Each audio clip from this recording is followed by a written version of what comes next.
আজকে আমি অত্যন্ত ব্যথা মনে আমার বরিশাল থেকে আমি চলে আসছি আমার মায়ের জানাজার জন্যে। আজকে আমাদের লজ বন্ধ, তারপর আমি মায়ের মৃত্যুর কথা শুনে আমি মায়ের জানাজা দেওয়ার জন্যে আজকে সংসদ ভবনের সামনে আসছি।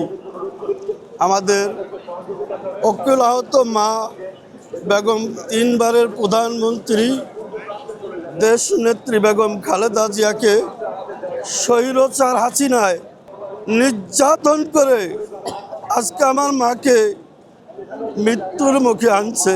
আমার মা আজকে তিলে তিলে সাজা পেয়ে আজকে আমার মা মারা গেছে।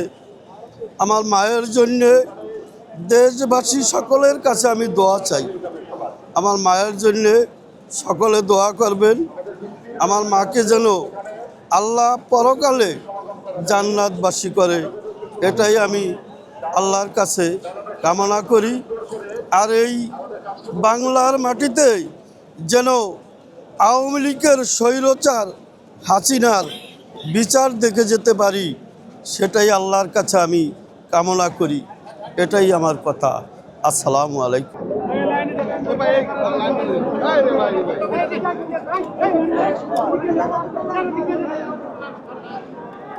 আর কোনো রাস্তা শুরু করতে পারবো